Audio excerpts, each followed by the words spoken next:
जय हिंद साथियों, बायोलॉजिकल बाबा के दरबार में आपका स्वागत है। मैं हूं शिवराज। ये है हमारा चैनल बायोलॉजिकल बाबा शिवराज। इस चैनल के माध्यम से हम 9th, 10th, 11th, 12th, NEET, CUET सभी लेवल के बायोलॉजी को पढ़ेंगे, समझेंगे और साथ ही साथ हम यहाँ पर हर एक चीज बायोलॉजी से रिलेटेड हर एक चीज को अपने वेद से, अपने आध्यात्म से जोड़ करके पढ़ेंगे, क्योंकि हमें यह बात पता चलना चाहिए कि हमारे वेदों में, हमारे अध्यात्म में, हमारे पुराणों में, हमारे ग्रंथों में कितनी ज्यादा साइंटिफिक बातें लिखी हुई हैं जिसको कि विज्ञान आज यूज करके अपने आप को बहुत बड़ा कह रहा है। तो ये हमारे वेदों में, हमारे पुराणों में पहले से ही लिखा हुआ है। तो चलिए बात करते हैं आज इस चैनल बनाने का मेन उद्देश्य, आज इस पहली वीडियो को बनाने का मेन उद्देश्य क्या है। तो मैं बताना चाहता हूं कि आज है 15 अक्टूबर 2023 और आज नवरात्रि प्रारंभ हो रहा है। आज से आज मां शैलपुत्री का दिवस है, इसीलिए या देवी सर्वभूतेषु शक्ति रूपेण संस्थितः नमस्तस्यै नमस्तस्यै नमस्तस्यै नमो नमः कहकर मैं अपनी बातों को शुरुआत करता हूं। और साथ ही साथ आज इंपॉर्टेंट डे इसलिए भी है क्योंकि आज हमारे अब्दुल कलाम साहब का जन्मदिन भी है, इसीलिए आज ये डबल खुशी का दिन है। इसीलिए आज पहला वीडियो आ रहा है और लगातार धरने से फिर वीडियोस अब आता रहेगा, सिर्फ और सिर्फ आपके लिए फ्री में, बिल्कुल फ्री में, एक भी रुपया नहीं लगेगा भाई, बिल्कुल मुफ्त। देखिए cell the fundamental unit of life हम लोग प्रारंभ कर रहे हैं। यह आपको क्लास 9th में भी मिल जाएगा, क्लास 11th में भी मिल जाएगा, ठीक है। तो देखिए सबसे पहले क्या करने हैं, कहा है अपने को सेल को समझना है। सेल की हिस्ट्री को इस वीडियो में पढ़ेंगे, उसके बाद समझेंगे, साथ ही साथ पढ़ेंगे समझेंगे एक ही बात है। उसके बाद हम लोग क्या करेंगे, धीरे धीरे धीरे धीरे आगे बढ़ेंगे और इस चैप्टर को खत्म करेंगे, फिर नेक्स्ट चैप्टर में आएंगे, ठीक है। देखिए डेफिनेशन क्या कहता है सेल का। सेल का डेफिनेशन कहता है कि सेल जो है वो फंडामेंटल स्ट्रक्चरल फंक्शनल यूनिट है। दैट मीन्स वो हमारे शरीर का जो स्ट्रक्चर है, जो हमारी संरचना है, उसका भी इकाई है। साथ साथ में हमारे शरीर के अंदर होने वाले सभी कार्यों का, सभी अभिक्रियाओं का, उसका भी एक स्ट्रक्चरल यूनिट, एक फंक्शनल यूनिट है। सभी कामों का एक फंक्शनल यूनिट है। इसीलिए लिखा जाता है भाइयों बच्चों कि fundamental structure and functional unit of all living organism. यहाँ ऑल दिख रहा है आपको, इसका मतलब है कि यह सभी के सभी लिविंग ऑर्गेनिज्म का यूनिवर्सल कैरेक्टरिस्टिक्स है। इसलिए कहते हैं cellular level of organisation is the basic and universal characteristics of all living organism in the world, ठीक है। अब देखिए सेल कैसे होता है, क्या होता है, उसे समझते हैं हम कुछ एग्जांपल्स के जरिए। देखिए यदि हमें कोई बिल्डिंग बनाना है तो उस बिल्डिंग का सबसे बेसिक चीज क्या होगा, ईंट होगा, ईंटा। तो उसी प्रकार से ढेर सारा ईंटा को जोड़ करके एक दीवार बनता है। एक दीवार, दो दीवार, तीन दीवार, चार दीवार, चार दीवार को जोड़ दिया जाए तो एक कमरा बन जाता है। एक कमरा, दो कमरा, तीन कमरा, चार कमरा, बाथरूम, किचन रूम सब मिला दे तो एक फ्लोर बन जाता है।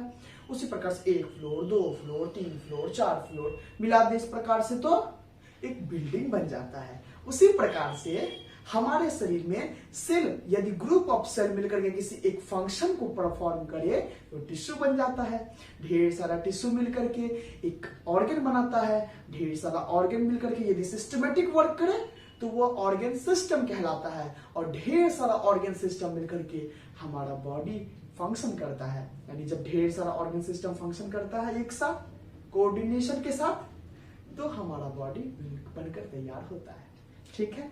तो देखिए ब्रिक्स से वॉल बन रहा है, वॉल से रूम बन रहा है, रूम से फ्लोर बन रहा है, फ्लोर से बिल्डिंग। ठीक उसी प्रकार से सेल से टिश्यू बन रहा है, टिश्यू से ऑर्गन बन रहा है, ऑर्गन से ऑर्गन सिस्टम बन रहा है और ऑर्गन सिस्टम से बन रहा है बॉडी।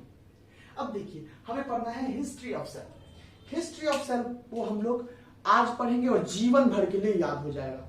आज के बाद फिर कभी नहीं भूलना है इसको, कभी भूल ही नहीं पाओगे। मैं चैलेंज करता हूं, भूल कर दिखा देना, ठीक। खाली ध्यान से सुनो एकदम, ठीक है। मुझे देखो, मेरी आंखों में आंखें मिला करके एकदम ध्यान से फोकस होकर देखो। कैमरा मैन जल्दी से फोकस करो, करके देखो। सबसे पहले सेल को जो है वो डेड सेल को देखा गया था। किसने देखा था? रॉबर्ट हुक ने देखा था, 1665 में देखा था। भाई कैसे देखा था, कहां देखा था? उन्होंने देखा था मधुमक्खी छत्ता में, यानी कि हनीकम्ब में। हनीकम्ब में कहा जाता है कॉर्क स्लाइस ऑफ हनीकम्ब। हनीकम्ब का कॉर्क स्लाइस में रॉबर्ट हुक ने सबसे पहले सेल को देखा था बाय यूजिंग अपने सुंदर सुंदर हाथों से बनाया हुआ self made primitive microscope, self made primitive microscope से उन्होंने सबसे पहले डेड सेल को देखा था 1665 में, और उन्होंने उसको नाम दे दिया सेल। वो छोटे छोटे कमरों को नाम दे दिया सेल, ठीक है। अब उसके बाद 9 साल बाद आते हैं Antony von Leeuwenhoek. Antony von Leeuwenhoek ने सबसे पहले लिविंग सेल को देखा था। रॉबर्ट हुक ने सबसे पहले डेड सेल को देखा था और एंटोनी वॉन लीवेनहॉक ने सबसे पहले लिविंग सेल को देखा था। उन्होंने कहां देखा था? उन्होंने देखा था पॉन्ड वाटर में, यानी तालाब के पानी में। देखो बच्चों, यदि आपके पास सबसे पहले मोबाइल आया था तो याद करो तो आपको कौन आदत लग जाता था? आपको आदत लग गया था ना कैमरा से फोटो खींचने का। जहां पे भी जाओगे ये फोटो खींच लिए, वो फोटो खींच लिए, इसके फोटो खींच लिए, उसके फोटो खींच लिए, क्योंकि नया नया फोन था, नया नया प्यार है, पहला पहला प्यार है। हाँ, तो नया नया फोन था तो कितना मजा आ रहा था फोटो खींचने में। उसी प्रकार से एंटोनी वॉन लीवेनहॉक के पास नया नया माइक्रोस्कोप आ गया था, और जब नया नया माइक्रोस्कोप आ गया ना तो इधर देखे, उधर देखे, इधर देखे, उधर देखे, जहां मन तहां देखे, सब जगह देखे। तो ये आदत उनको लग गया था। वो गए थे अपने दोस्तों के साथ तालाब में नहावत नहावत निकले। अब सोचे कि देखते हैं पानी में तालाब का पानी में देखे, अरे तुरी का एक सेल दिख गया उनको, लिविंग। तो सबसे पहले लिविंग सेल किसने देखा था? एंटोनी वॉन लीवेनहॉक ने 1674 में देखा था, ठीक है। और उन्होंने क्या किया था? उस वक्त तक अपने माइक्रोस्कोप को थोड़ा सा एडवांस कर लिया था, रॉबर्ट हुक से थोड़ा सा एडवांस कर लिया था, इसलिए कहते हैं एडवांस माइक्रोस्कोप से देखा था। बाबू ने, उसके पास नया नया मोबाइल था ना, मतलब नया नया माइक्रोस्कोप था ना, उन्होंने सब जगह ढेर ढेर चीज को देखना चालू कर दिया, आदत लग गया उनको इस चीज का। इसीलिए उनको फादर ऑफ माइक्रोबायोलॉजी भी कहते हैं, क्योंकि वो माइक्रो ऑर्गेनिज्म को बहुत सारा देखे थे उस वक्त, इसलिए फादर ऑफ माइक्रोबायोलॉजी कह दिए, ठीक है। अब आते हैं हम लोग 1831 में। 1831 में जो सबसे पहले देखा गया था वो देखा गया था रॉबर्ट ब्राउन की तरफ से। ब्राउन ने क्या देखा? उन्होंने देखा कि एक सेल है और सेल के बीच में एक रिजिड स्ट्रक्चर है। उस रिजिड स्ट्रक्चर को उन्होंने नाम दिया न्यूक्लियस।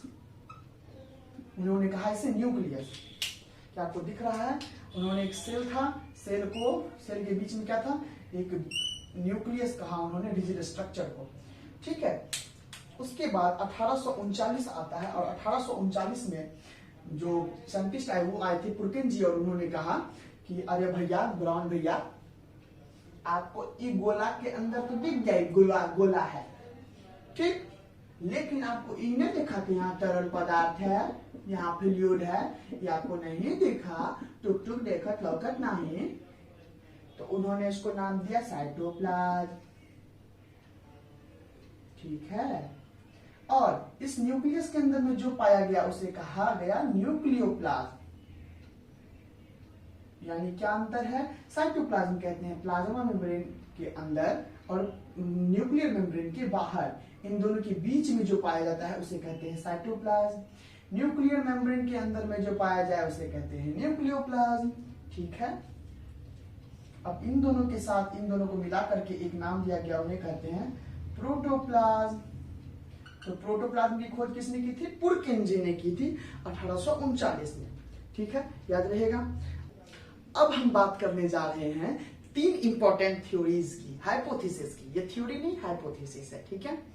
अब देखिए, इसमें सबसे पहले आते हैं स्लाइडेन आते हैं 1838 में, और 1838 में आने के बाद वो कहते हैं जितने भी प्लांट्स हैं इस धरती पर सभी के सभी सेल से बने हैं। फिर आते हैं स्वान 1839 में, वो कहते हैं जितने भी एनिमल्स हैं इस धरती पे सभी के सभी सेल से बने हैं।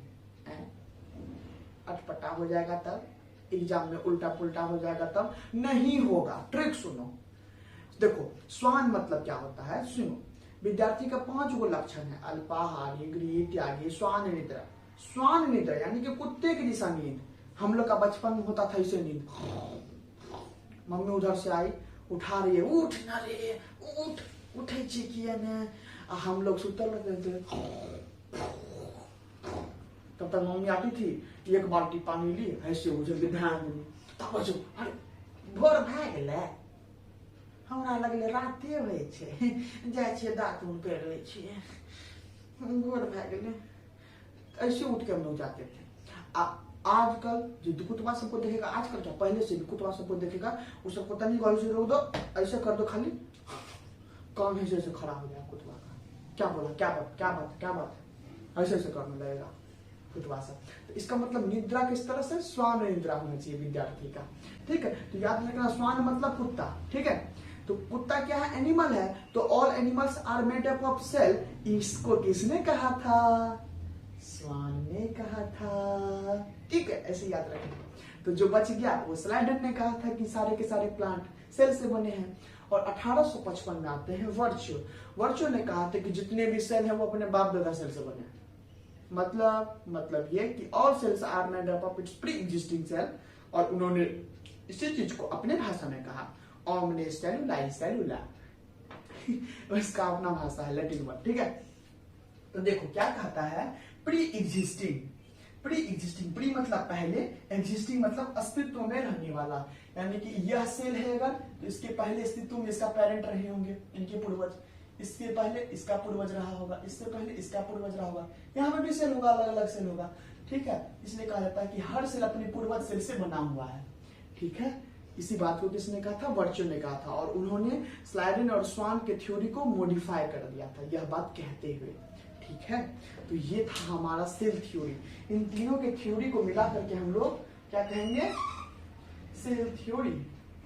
इसी को हम लोग सेल थ्योरी कहते हैं, जो कि यदि आप 11th में हो तो आपके पेज नंबर 126 में 8.3 यानी सेल का ओवरव्यू से जस्ट पहले दिया हुआ है, पॉइंट 1 और पॉइंट 2 करके। पॉइंट 1 में लिखा हुआ है कि all living organism are made up of cell, that mean plant और एनिमल्स को दोनों को मिला करके लिख दिया गया ऑर्गेनिज्म कह दिया गया, इसलिए कहता है all living organism are made up of cell. और स्लाइडन का उसके बाद वर्च्यू का दिया गया कि all cells are made up of its pre existing cell, that means omnis cellula सेलुला।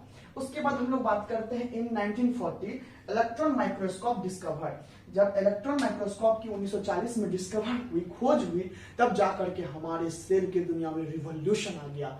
हर चीज को लोग जूम कर करके देखने लगा, जूम करो, तब उस वक्त हुआ था असली में।